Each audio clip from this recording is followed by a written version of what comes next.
Graça e paz, povo de Deus. Boa noite.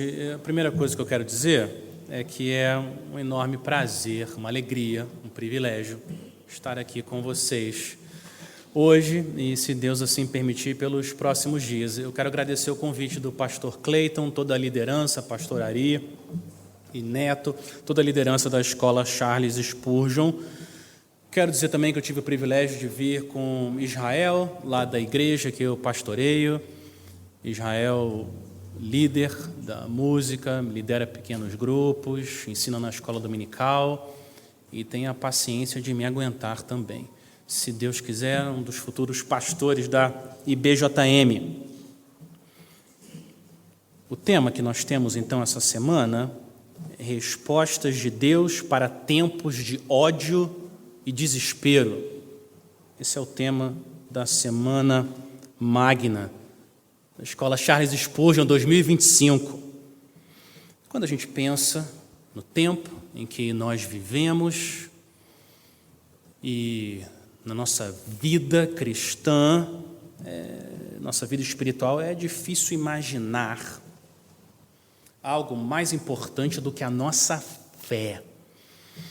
Sua fé é o que leva você a Cristo.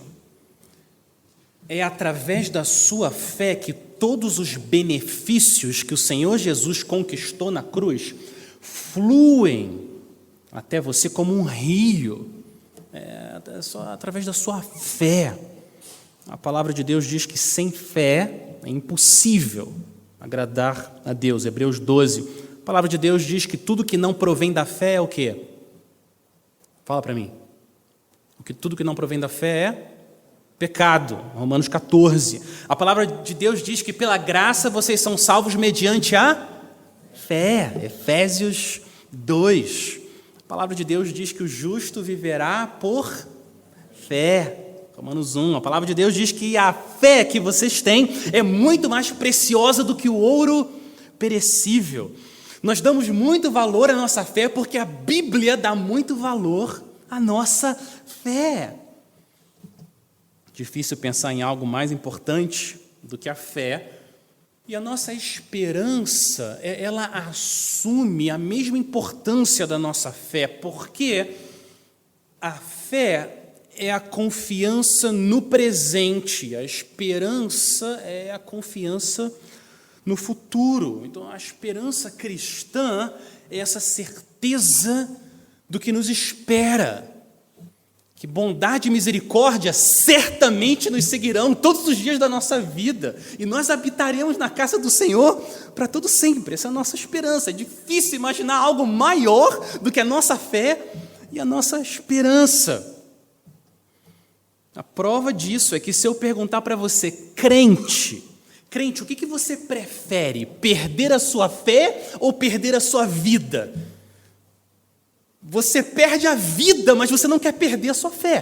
Crente, o que você prefere? Perder a sua esperança ou perder a sua vida? Você prefere perder a sua vida do que perder a sua esperança.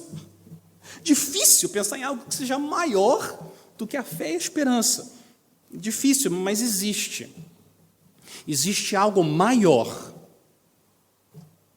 1 Coríntios 13:13. Agora, pois, permanecem a fé, a esperança e o amor, estes três. Porém, o maior deles é o amor. O amor é maior do que a fé e a esperança. Eu vou voltar para esse versículo no final aqui do nosso tempo juntos. A gente precisa entender em que sentido o amor é maior do que a fé e a esperança. Mas se nós estamos dizendo que a fé e a esperança vale mais do que a nossa vida aqui, como que a gente vai medir, então, o amor, que é ainda maior? Então, eu queria convidar vocês a abrirem suas Bíblias, lá na carta de 1 Coríntios, capítulo 13. Esse vai ser o texto que nós vamos meditar hoje, e, se o Senhor assim permitir, também no sábado. 1 Coríntios, capítulo 13. Se nós queremos viver para a glória de Deus, e a palavra de Deus dá tanto valor para o amor, Então a gente precisa entender o que é o amor bíblico, cristão. O que é o amor? Existe uma enorme confusão no nosso mundo sobre o que é o amor. Certo? Para cada 100 pessoas, se a gente perguntar o que elas pensam sobre o amor, a gente vai receber 101 respostas diferentes. Algumas pessoas entendem que o amor é um sentimento. Algumas pessoas entendem que o amor é ação. Algumas pessoas entendem que o amor é uma decisão. Tem algumas pessoas até que pensam que o amor é eterno enquanto ele dura. Então, se o Senhor assim permitir, a gente quer olhar para a palavra dele em 1 Coríntios 13, entender o que Deus tem a dizer sobre o amor. Se você olhar para o texto de 1 Coríntios 13, você olhar para o capítulo 13, você vai perceber que existe um certo formato. Paulo divide esse discurso sobre o amor em 3 partes. Do versículo 1 ao versículo 3, Paulo fala da necessidade do amor. Do versículo 4 ao 7, ele fala das qualidades do amor. E do versículo 8 até o 13, ele fala da eternidade do amor. Necessidade, qualidade e eternidade do amor. Então eu quero seguir Paulo e eu vou dividir os nossos estudos em 3 mensagens. Então hoje a gente vai olhar para a necessidade do amor, depois do nosso intervalo, as qualidades do amor. Seria amanhã, tá certo? Mas na soberania de Deus mudamos os nossos planos. Então vocês vão ter porção dobrada de Alex Dyer essa noite. Eu quero já dizer que o Senhor Jesus disse que aquele que ficar firme até o fim será salvo.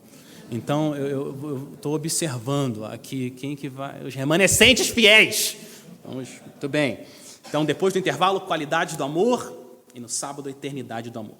Então, primeiro, necessidade do amor. Quão necessário é o amor? Quão necessário? O amor é tão necessário, que se eu fizer qualquer coisa sem amor, isso não vale nada, não tem nenhum valor, não adianta nada, segundo a palavra de Deus. Ao versículo 1. Eu vou ler do versículo 1 ao versículo 3, e logo em seguida eu quero orar com vocês. 1 Coríntios 13, 1. Ainda que eu fale as línguas dos homens e dos anjos, se não tiver amor, serei como bronze que soa ou como símbolo que retine.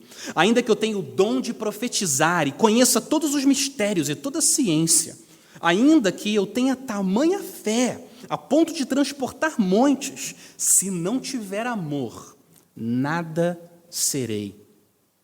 E ainda que eu distribua todos os meus bens entre os pobres, e ainda que entregue o meu próprio corpo para ser queimado, se não tiver amor, isso de nada me adiantará. Vamos orar mais uma vez.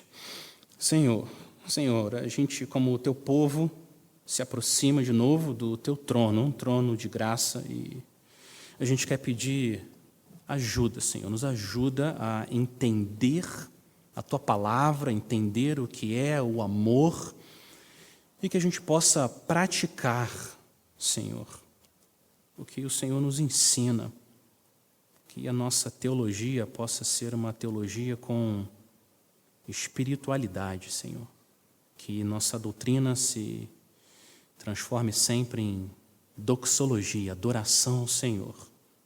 Nos dê entendimento agora, Senhor, nós pedimos ajuda do teu Espírito, em nome de Jesus. Amém. Sem amor, todas as obras e todos os dons que eu tenho não adiantam absolutamente nada. Paulo está dizendo que tudo que eu fizer sem amor é inútil. Inútil, não no sentido de que não vai ter nenhum efeito na vida das pessoas aqui, nesse mundo, mas inútil no sentido espiritual e eterno. É inútil diante dos olhos da pessoa mais importante do universo, que é o Senhor, o nosso Deus. Então, eu não tenho nada contra usar 1 Coríntios 13 numa cerimônia de casamento. Na verdade, muito pelo contrário. Eu acho que esse é um texto maravilhoso, com muitas implicações para como nós devemos viver dentro de casa. Mas vocês sabem que o contexto de 1 Coríntios 13 é dentro da igreja. Esse que é o contexto do nosso texto.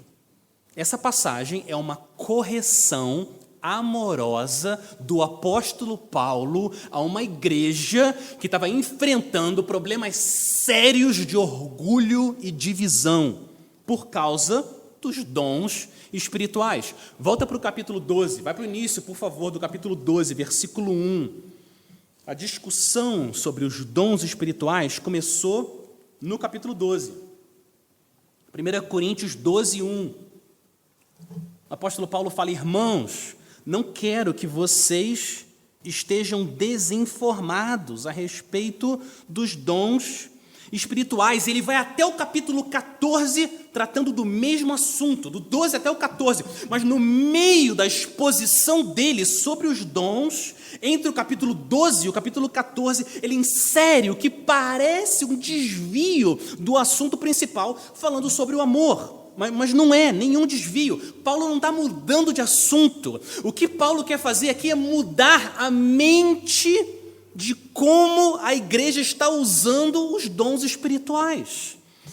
Paulo quer lembrar todos nós que ter dons e não ter amor é um desperdício.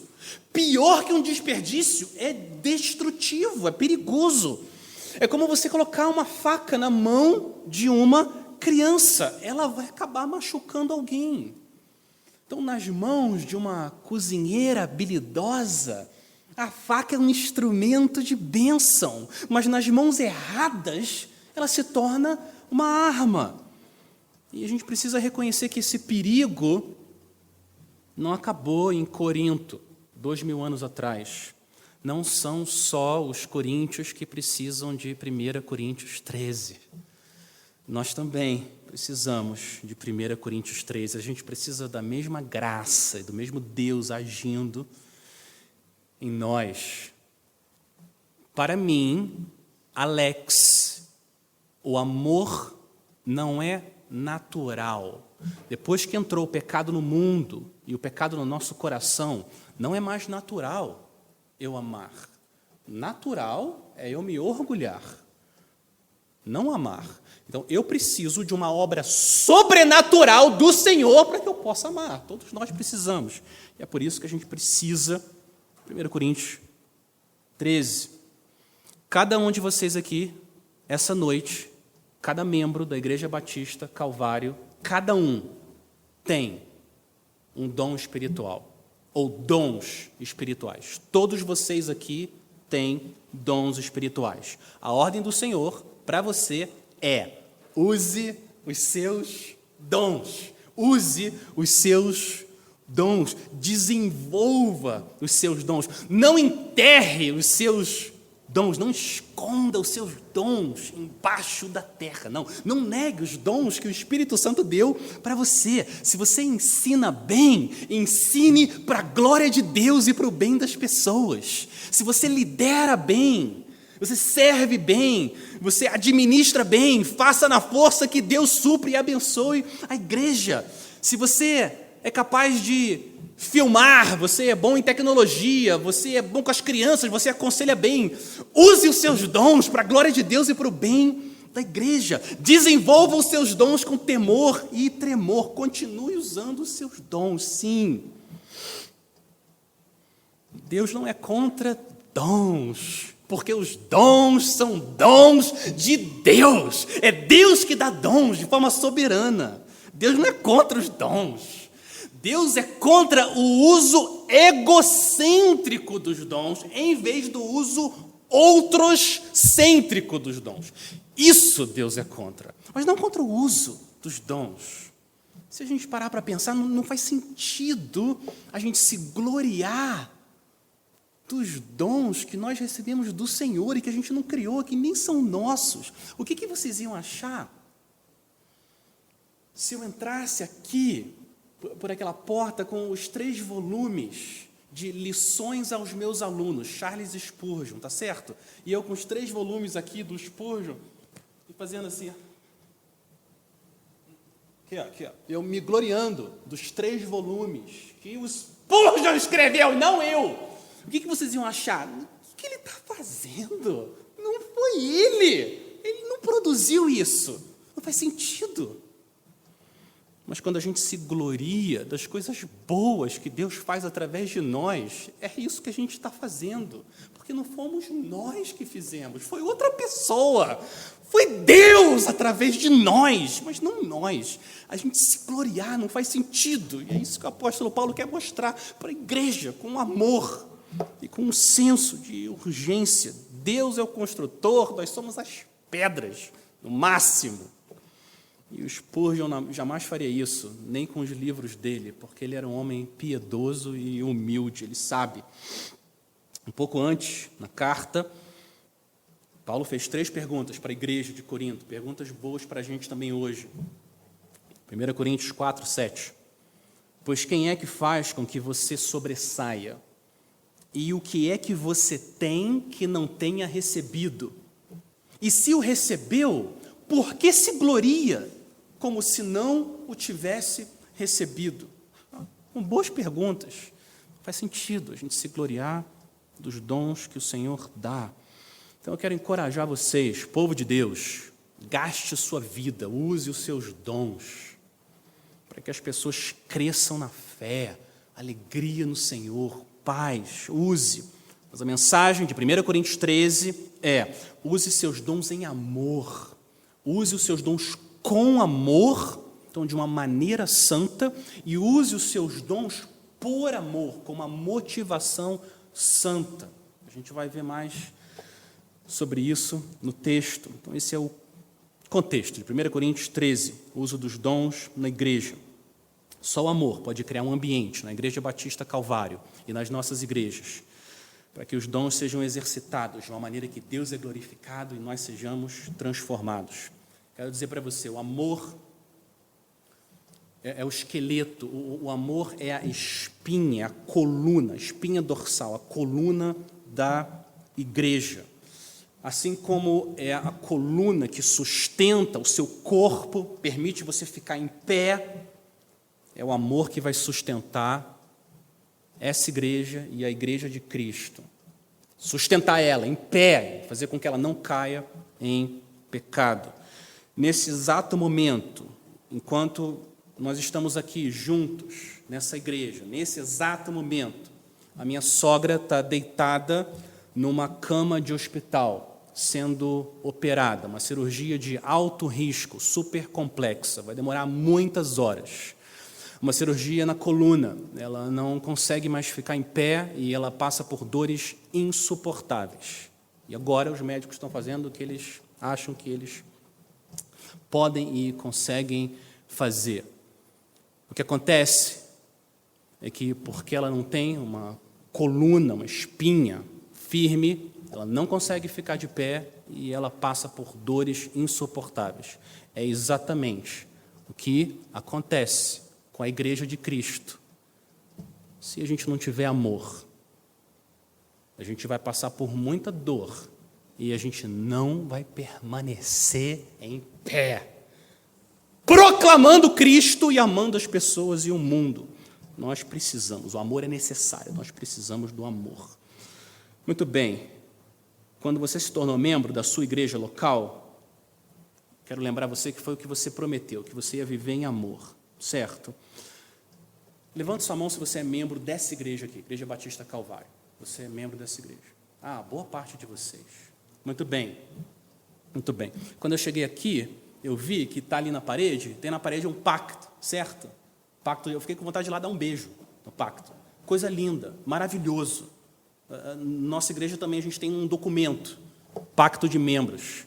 Eu imagino que seja semelhante ao de vocês. Eu vou ler um trecho do nosso pacto aqui, que eu imagino que vocês tenham algo semelhante. Quando alguém se torna membro da Igreja Batista Jardim Minnesota, a pessoa assume diante do Senhor, dos anjos e das pessoas esse compromisso. Abre aspas, nós trabalharemos e oraremos para preservar a unidade do Espírito no vínculo da paz.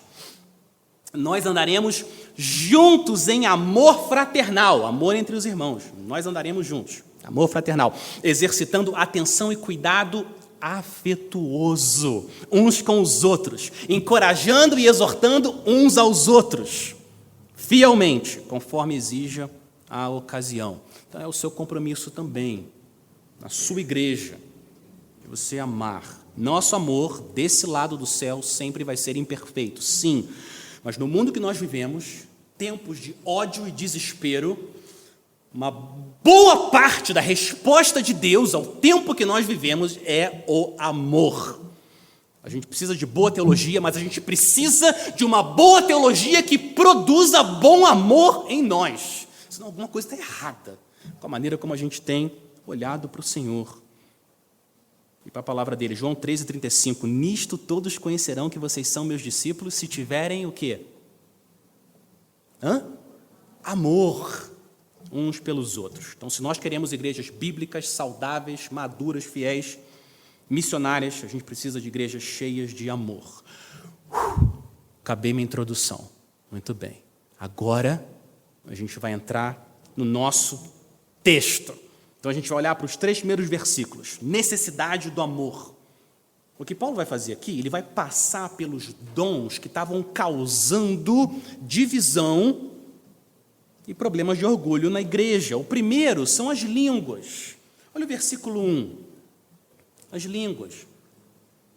Ainda que eu fale as línguas dos homens e dos anjos, se não tiver amor, serei como bronze que soa ou como símbolo que retine. Você sabe, o bronze é aquele gongo barulhento, aquele círculo de metal enorme, que você bate com um martelo, nome, e o símbolo são aqueles 2 pratos que você bate, faz um barulho. Paulo está fazendo aqui, o que ele está fazendo? Ele está usando uma ilustração sonora.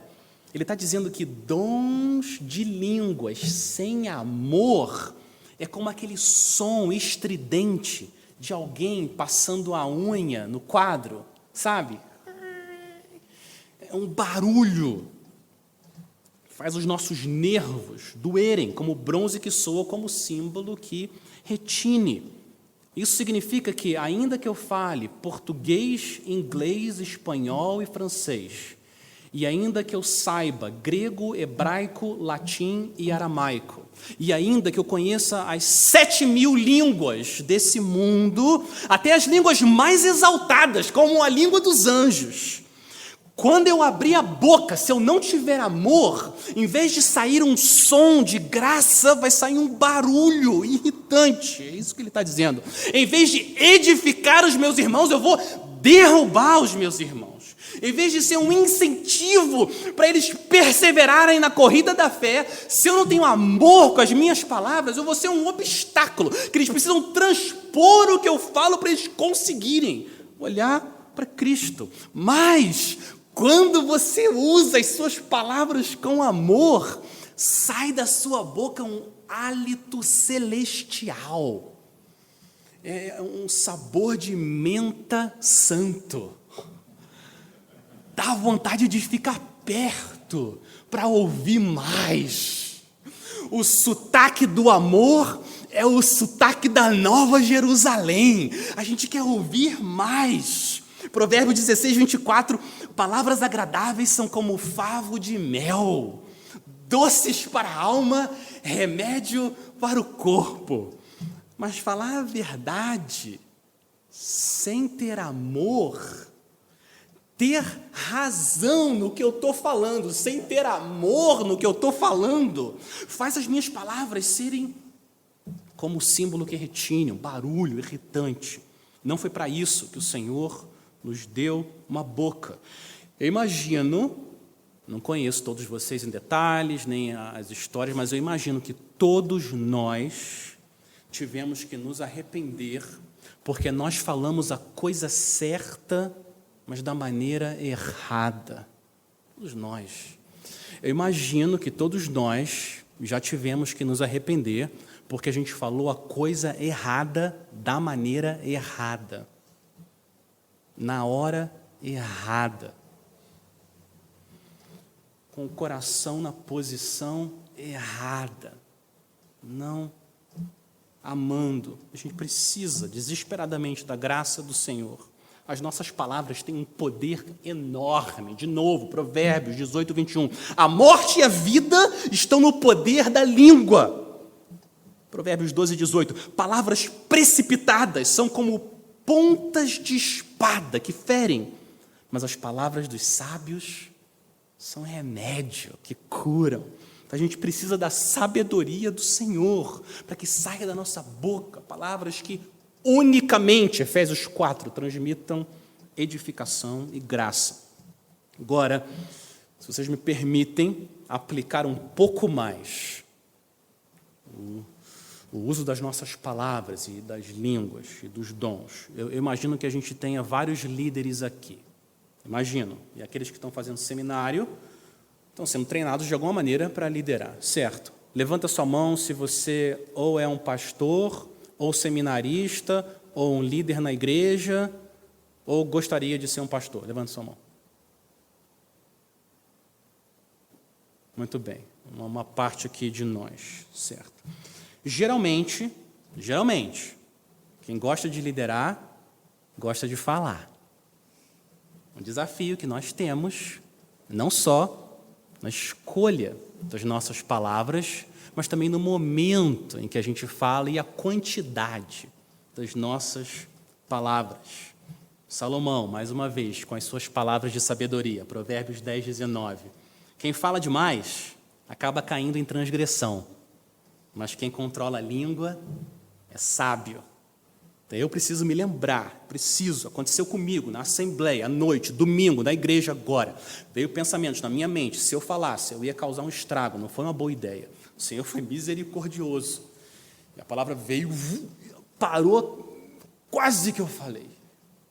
Eu preciso me lembrar, nem tudo que vem à minha mente eu preciso falar. Boa parte das vezes é melhor não. O Senhor precisa nos dar sabedoria. Como usar as palavras e quando, em que quantidade.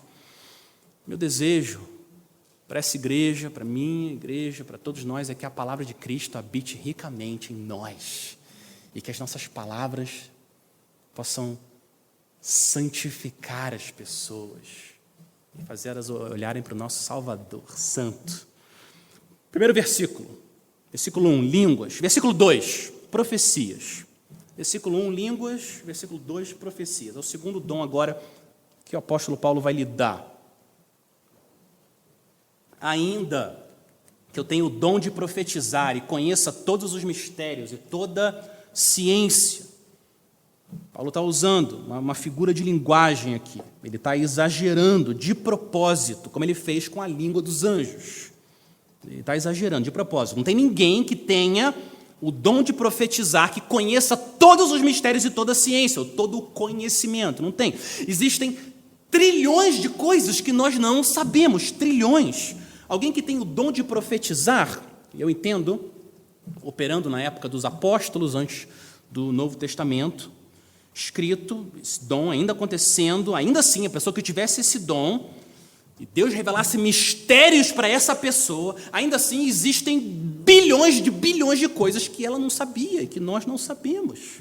Mas Paulo cria uma situação tal que mesmo que eu saiba tudo que existe para ser sabido, ainda que o meu conhecimento bíblico seja maior do que Agostinho, Calvino, Lutero, Edwards e Spurgeon, todos juntos, ainda que eu tenha mais conhecimento que todos eles juntos, sem amor, eu nada serei. Ainda que eu memorize toda a confissão de fé batista de 1689 e saiba responder todas as perguntas do catecismo puritano, ainda que eu tenha o credo apostólico fluindo nas minhas veias e eu possa recitar o credo niceno até dormindo, ainda assim, se eu não tiver amor, nada serei. É o que Deus diz. Ainda que eu tenha todo o conhecimento teológico do mundo e que eu saiba perfeitamente todas as doutrinas da Bíblia, ainda que eu tenha lido todos os livros que foram escritos na história e o meu conhecimento seja maior do que essa galáxia, sem amor, isso não tem nenhum valor para Deus. Agora, Paulo não é contra o conhecimento. Claro que ele não é contra o conhecimento. O conhecimento é essencial. Deus nos chama a crescer na graça e no conhecimento de Deus.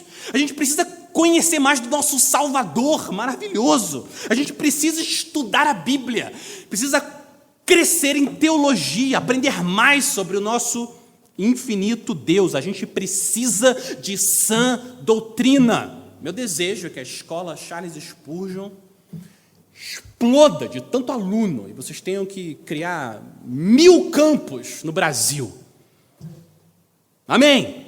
Mas, como John MacArthur disse alguns anos atrás, conhecimento é essencial, mas não é suficiente.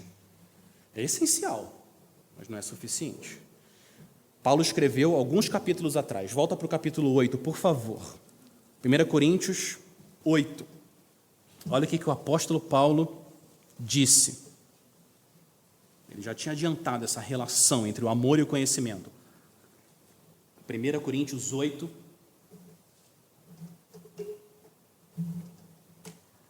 Versículo 1. No que se refere às coisas sacrificadas a ídolos, sabemos que todos temos conhecimento. O conhecimento leva ao orgulho, mas o amor edifica. Se alguém julga conhecer alguma coisa, ainda não conhece como deveria conhecer.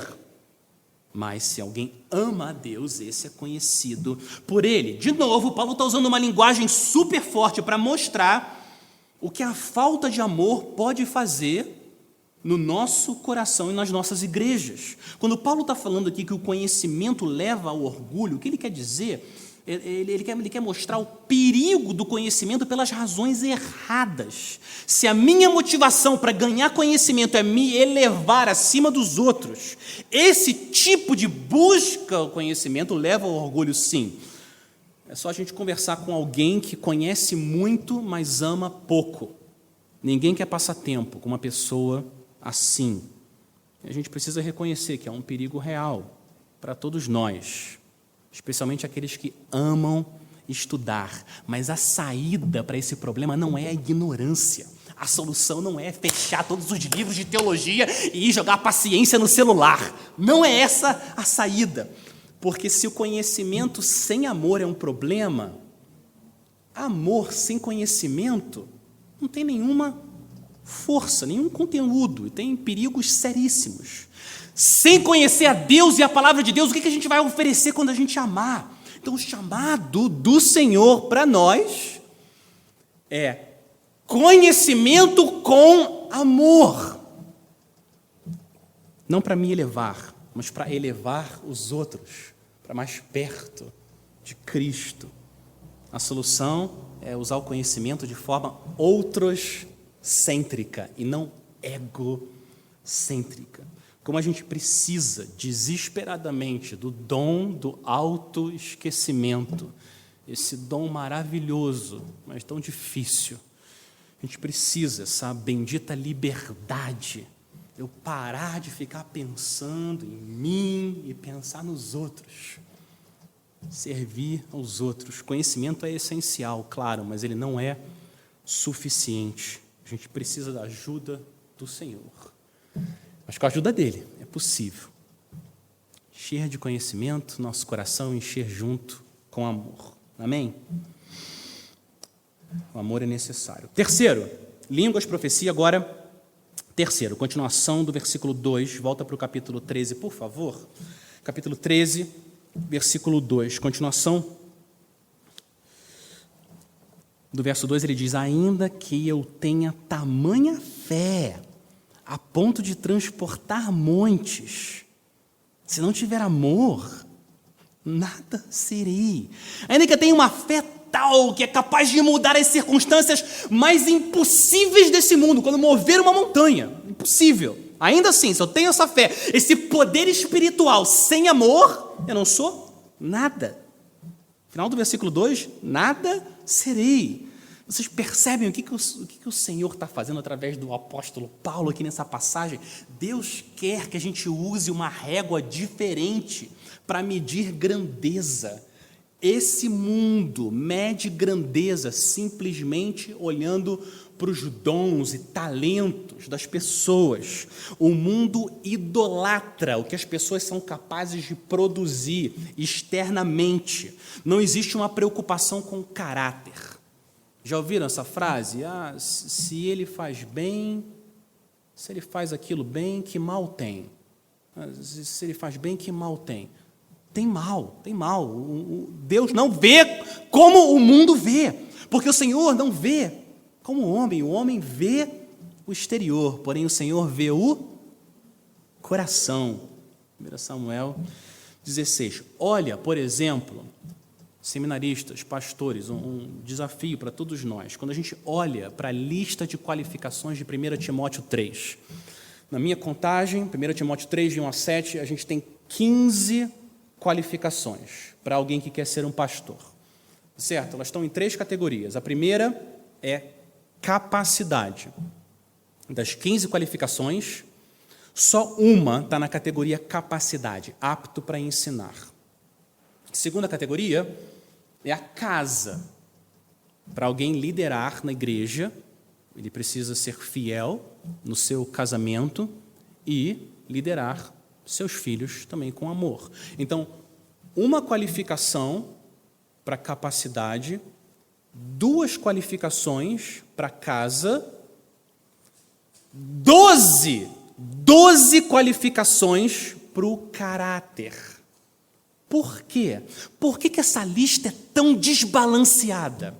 Porque a ênfase no líder não está no que ele é capaz de fazer ou produzir, mas no que ele é, no caráter dele. Porque o que ele faz flui de quem ele é. Tudo que a gente faz flui do nosso relacionamento com o Senhor.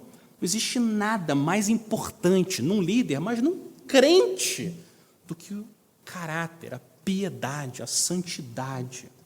Um homem de Deus chamado Robert McChain foi pastor na Escócia. Em 1840, morreu super jovem, 29 anos. Um homem muito piedoso. E olha o que ele disse: não são grandes talentos que Deus abençoa, mas grande semelhança com Cristo. Um ministro santo é uma arma poderosa nas mãos de Deus. Isso é sabedoria, sim. Grande semelhança com Cristo. O amor é necessário se nós queremos ser úteis no reino de Deus. Olha o versículo 3, ele é ainda mais extremo. Mais extremo que o versículo 1 e 2. Versículo 3. E ainda que eu distribua todos os meus bens entre os pobres, e ainda que entregue o meu próprio corpo para ser queimado, se não tiver amor, isso de nada me adiantará. Ainda que eu dê a minha casa, meu carro, celular, computador, tudo que eu tenho e fique sem nada, e eu não pare aí, ainda que eu dê a minha própria vida, mas não de qualquer forma, ainda que eu dê a minha vida sendo queimado numa fogueira, ainda assim, se eu não fizer isso por amor, o texto diz, isso de nada me adiantará. Esse versículo é a prova que o amor bíblico, o amor cristão, na sua forma mais pura e santa, inclui a nossa motivação, inclui o que está acontecendo no nosso coração. O sacrifício mais supremo, como morrer por alguém, se não for pela razão certa, por amor, se for para eu ganhar reconhecimento, por exemplo, do mundo, versículo 3, 1 Coríntios 13, diz que isso de nada me adiantará. Então, o amor cristão não pode ser resumido simplesmente a atos externos de obediência. O amor, em sua forma mais pura, mais verdadeira, inclui o nosso ser interior, inclui o que o nosso coração está experimentando enquanto a gente está agindo e fazendo. A gente não pode limitar o amor só a ações externas. Eu quero dar um exemplo. Imagine que nós somos membros da mesma igreja, tá bom? A gente se conhece há anos e nós somos membros da Igreja Batista Calvário. E domingo, a gente se conhece há muito tempo, faz anos que eu estou aqui com vocês na igreja, e domingo termina o culto, e você chega para mim e fala: Alex, eu estou precisando de uma carona, você pode me levar para casa hoje? E eu respondo para você: de novo você me pedindo carona? Que chato isso! Tá bom, eu levo. Entra no carro. E você entra no carro, eu vou dirigindo e eu não olho na sua cara, tá certo? Eu vou emburrado. E chegou, eu estaciono na porta da sua casa, abro a porta e falo tchau. E você sai e eu dei a carona para você, tá certo? Você diria que isso é amor? Mais ou menos. Volta o filme agora. Final do culto, domingo, você chega para mim: Alex, eu preciso de uma carona hoje, você pode me levar para casa? Eu falo: claro que eu posso, tem lugar no carro, eu levo você. E desvio meia hora do meu caminho, e você, comigo, no carro, eu não paro de perguntar sobre a sua vida, seus planos, e como que eu posso orar por você. Enquanto você está do meu lado, meu coração sente um senso de um privilégio de eu estar levando um servo, uma serva de Deus para casa. Eu estou ouvindo você, e quando a gente vai descer do carro, vamos parar, e a gente ora junto e você vai para casa. E agora? Teve diferença? O ato externo foi exatamente o mesmo. Eu dei a carona foi igual. Mas a maneira, o coração, foi muito diferente. Porque o amor cristão, bíblico, o amor que a gente quer buscar, ele envolve nosso coração, nossa motivação, o que a gente está experimentando, nossas afeições espirituais. Existe uma ideia popular, não só no mundo, mas também no meio evangélico, que o amor não é um sentimento, ele é um verbo, ele é um ato, uma ação. E o raciocínio é: porque você não pode controlar o que você está sentindo, então o amor não pode envolver os sentimentos, porque a Bíblia ordena amar, então amar é fazer. Eu quero dizer que eu concordo que a gente não deve limitar o amor aos sentimentos, mas a gente não pode excluir nossas afeições espirituais no ato de amor. Isso, 1 Coríntios 13:3 deixa muito claro: nem os atos externos de maior sacrifício, com a motivação errada, se não for pela fé, Deus, por amor às pessoas, não tem valor. Paulo não está criando uma doutrina nova aqui, ele não está criando uma doutrina nova, ele está simplesmente ensinando o que Jesus ensinou. Jesus ensinou exatamente a mesma coisa. Falando dos judeus do tempo dele, Jesus disse: este povo me honra com os lábios, mas o seu coração está longe de mim. Em vão me adoram. O que significa que o povo com os lábios honrava o Senhor. A música era certa, doutrina certa, mas o coração errado, Jesus chama de uma adoração vã, uma adoração errada. A gente precisa da graça de Deus para experimentar essas afeições espirituais e amar as pessoas fluindo do nosso coração. Agora, qual que é a relação dessa adoração vã com o nosso serviço uns aos outros em amor na igreja? Porque o que vale para o nosso amor em relação a Deus, vale também para o nosso amor uns com os outros. O que Jesus está dizendo, e Paulo está dizendo, é que atos externos de serviço sem o coração com amor, é vão, de nada me adiantará. Então agora eu quero agora fazer a seguinte pergunta: como então? Você ouve isso e você pensa, a gente pensa, o que eu posso fazer então para ter o meu coração no lugar certo e multiplicar os meus atos de serviço com amor genuíno, puro? E todos nós temos que lutar com motivações misturadas, tá certo? Os nossos atos de amor, nem os nossos melhores atos de amor são puros como os atos do nosso Senhor Jesus. Sim, mas a gente pode crescer em amor. Como que eu posso experimentar mais amor, afeições espirituais no meu serviço? O primeiro passo, eu entendo, o primeiro como que a gente responde é crescendo em nosso amor por Deus. Quando perguntaram para Jesus, mestre, qual é o grande mandamento da lei? O que o Senhor Jesus respondeu? Ele resumiu a lei em 2 mandamentos, certo? Qual foi o primeiro? Me digam. Amar a Deus, tá certo? Amor. Amor. Amar a Deus. E qual foi o segundo mandamento? Amar de novo, amor. Amor ao próximo. Então, Jesus resumiu toda a lei no amor. Amor a Deus e amor próximo.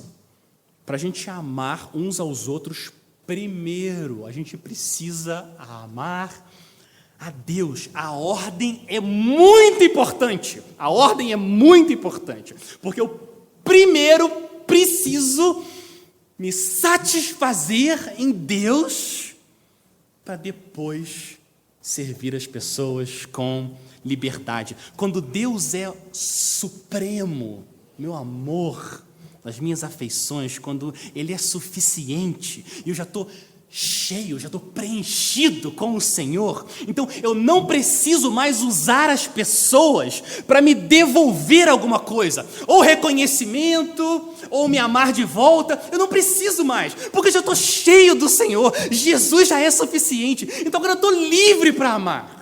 Não preciso usar as pessoas. Isso é uma liberdade bendita.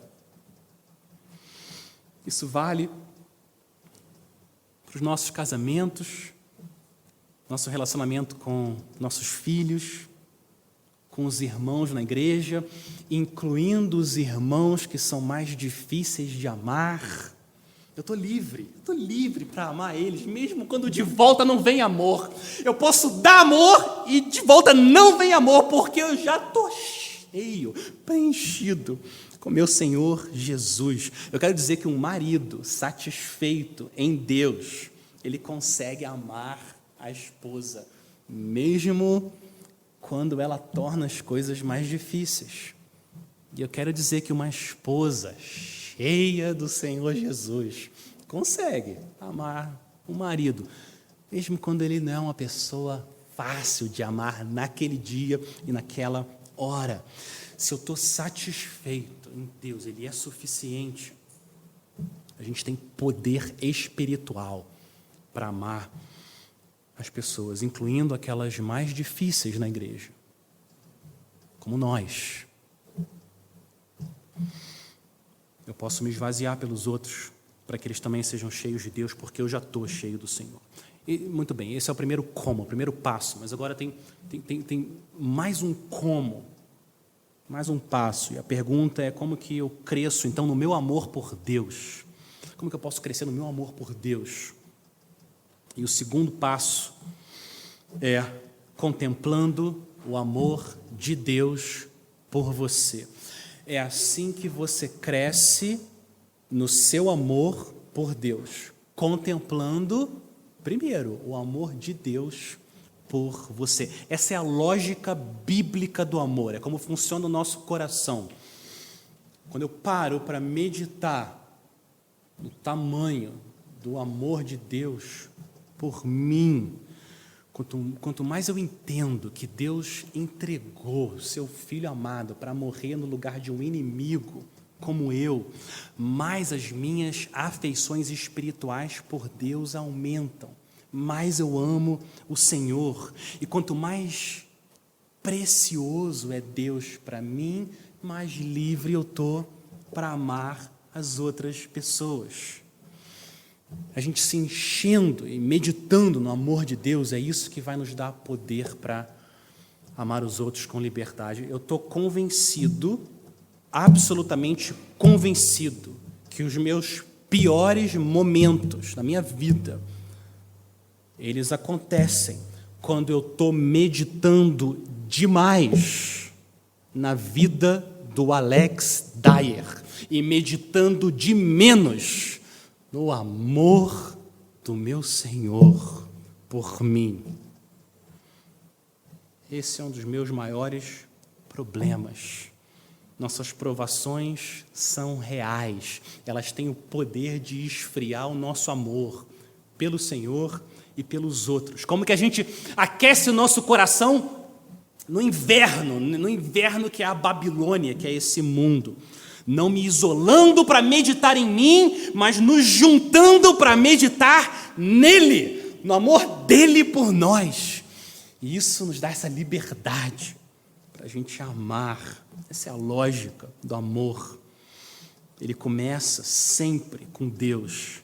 1 João 4,10, nisto consiste o amor. Não em que nós tenhamos amado a Deus, mas em que Ele nos amou e enviou o Seu Filho como propiciação pelos nossos pecados, para desviar a ira que nós merecíamos. Então, Deus é a fonte de qualquer manifestação de amor no universo.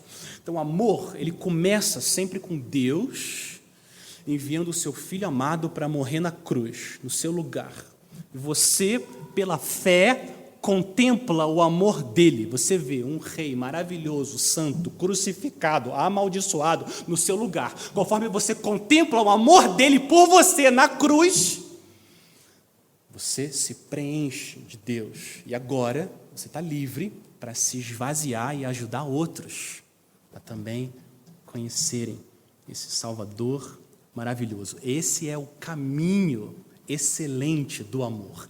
Deus, Cristo, eu e os outros. Existem muitas coisas, meus irmãos, excelentes nessa vida, muitas coisas excelentes, mas nada é maior do que o amor.